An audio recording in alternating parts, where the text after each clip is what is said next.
только долг минувшему. Память — это и забота о будущем.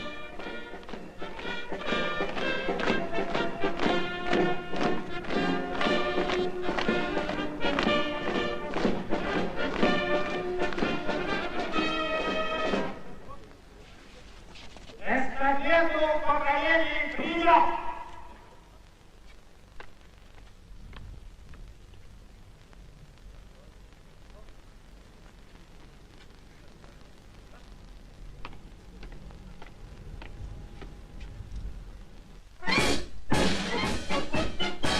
«40 лет нет войны, но неспокойно на нашей планете.